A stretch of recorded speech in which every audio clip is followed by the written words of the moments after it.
Greetings, Culture Warriors. It is I, Jeff Vieira, author of Culture is Everything, and your host for this latest Dispatch from the Front. Today, going to catch up on some bad economic news, but rather than split it out over several of these discussions, I'm just going to hit them all at once and look for the commonality. Let's start off today with a story from CNBC. Chuck E. Cheese parent files for Chapter 11 bankruptcy. This is by Amelia Lucas. Chuck E. Cheese's parent company, CEC Entertainment, said Thursday that it filed for Chapter 11 bankruptcy after venue closures stemming from the coronavirus pandemic roiled its business. The company, which is owned by private equity firm Apollo Global Management, expects to continue operations throughout bankruptcy and will continue to reopen locations that were temporarily shuttered during the pandemic. It has already reopened nearly half of company-owned Chuck E. Cheese and Piped Piper. I wonder if that isn't supposed to be Pied Piper locations as of Wednesday. For the quarter ended March 29th, CEC Entertainment estimated its adjusted earnings before interest, taxes, depreciation, and amortization was between $39 million and $43 million. Same-store sales during that period, which is typically the busiest time of year, fell 21.9%. In a regulatory filing from early April, the company said that it was not paying rent. So some big problems there, obviously. When you take a look at the impact of the pandemic on restaurants in particular, they find it very difficult to operate in a social distancing kind of environment. Chuck E. Cheese, of course, was the place that you went not so much for the food, but so the kids could have birthday parties, play games, and if you've ever been in a Chuck E. Cheese on a Saturday, the place is absolutely packed. There's no way you could separate people by 6 feet or more and enforce that and make any money. It's just absolutely impossible. So not a surprise here, kind of sad thing, especially since kids were disproportionately unaffected by the pandemic. So now you have a situation where we locked everything down. The kids couldn't go to school for no good reason, really. And they didn't have the outlet. They wouldn't let them go to parks for no good reason. And you couldn't take them to Chuck E. Cheese. So instead, we cooped the kids up in the house for that period. Not a good thing. And eventually, companies like the parent company for Chuck E. Cheese wind up paying that price. Another CNBC story here. This one's about Olive Garden. Same story. Poor Amelia Lucas over there gets all of these, I guess. Olive Garden parent swings to a loss as sales plunge 43%. Darden Restaurants on Thursday reported that same-store sales were nearly cut in half during the fiscal fourth quarter as dining room closures from the coronavirus pandemic weighed on its revenue, but the Olive Garden parent expects its business to pick up in 3 months. The company's outlook for the next quarter projects total sales to be about 70% from a year earlier. As our industry continues to rebuild, there is significant opportunity to increase market share, CEO Gene Lee said in a statement. Those executing at the highest level are going to win, and Darden is well positioned to take advantage of the opportunity. So maybe a silver lining in the dark clouds there of 43% lost sales. Similar story. People go to the Olive Garden for kind of a family dining experience, and they weren't allowed to do that. So the government basically shut their business. We covered a couple days ago the story of Wirecard, which couldn't find $2.1 billion in revenue. This is a payments company big over in Europe. Couldn't find $2.1 billion in revenue, which was equivalent to their entire 2018 fiscal year earnings. So no surprise. Today, we see the announcement, this is from Reuters, Wirecard files for insolvency, becoming the first DAX member to fail. Wirecard said on Thursday it was filing for insolvency after disclosing a $2.1 billion financial hole in its accounts, becoming the first sitting member of Germany's blue chip share index to go out of business. Okay, so this would be the equivalent of Germany's equivalent of the Dow Jones, I guess. Shares were suspended by the Frankfurt Stock Exchange before the news. They have lost more than 90% since auditor EY refused to sign off on the 2019 accounts last week, leading to the resignation of longtime CEO Marcus Braun. Wirecard said in a 2-paragraph statement that its new management had decided to apply for insolvency at a Munich court due to impending insolvency and over-indebtedness. Okay, so a lot of people looking to lose their jobs from that company. Not good news. In their case, it was the apparent malfeasance or incompetence of the leadership that led to the fail. There's no indication that the pandemic was particularly bad in the payments industry that Wirecard is part of. Next story up here from Bloomberg. Rick Green. Jason Industries files for bankruptcy after virus curbed sales.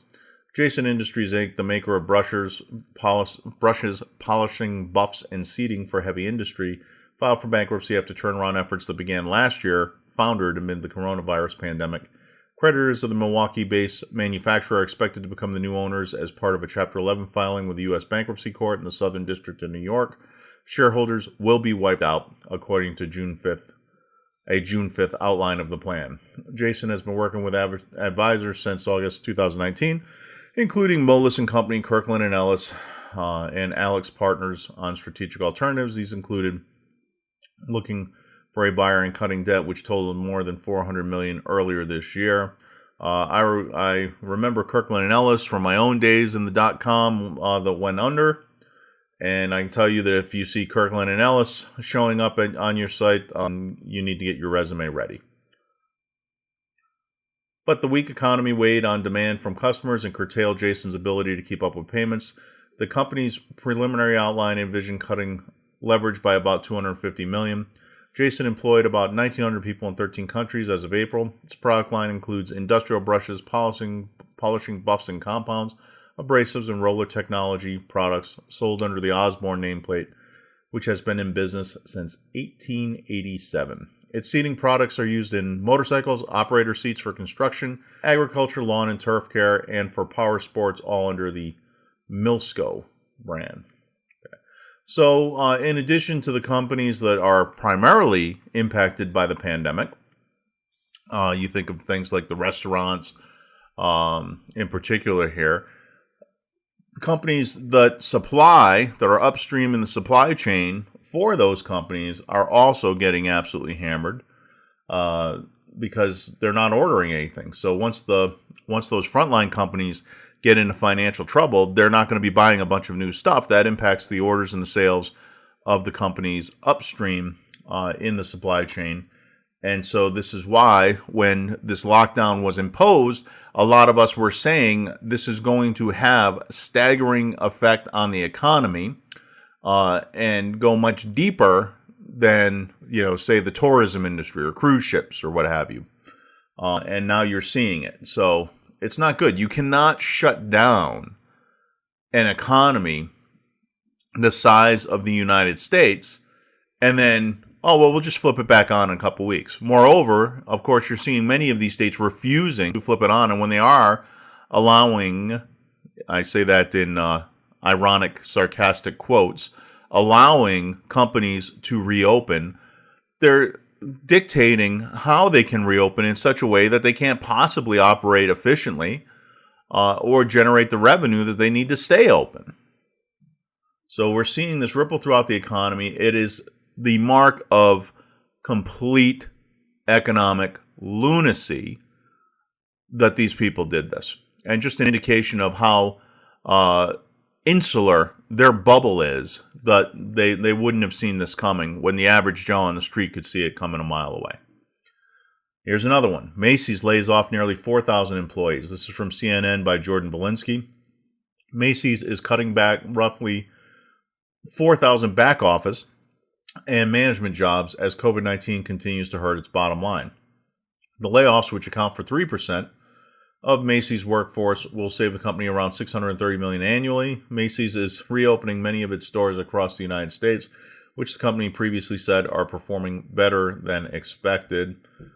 COVID-19 has significantly impacted our business, and Macy's CEO Jeff Gennette said in a statement Thursday, while the reopening of the stores is going well, We do anticipate a gradual recovery of business, and we are taking action to align our cost base with anticipated lower sales. The company also announced that many of its furloughed employees will be brought back in the first week of July. Macy's placed a majority of its 125,000 employees on furlough in March following the temporary closure of its stores. Following the start of the pandemic, stores began reopening in early May as states lifted their stay-at-home orders. All right, so there's some pettifogging and nonsense there.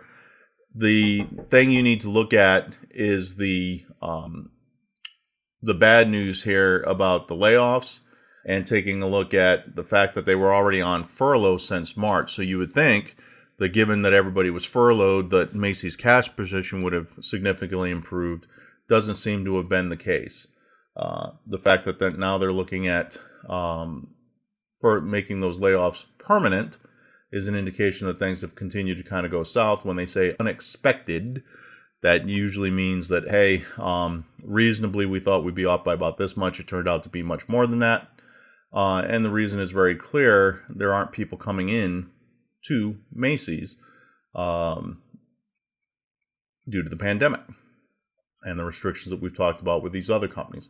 So when we tally this all up, what is it that we can say from a company value standpoint? First off, this continues to show that cash is king. Those companies that have been good stewards of their cash flow are likely to be the ones that will survive.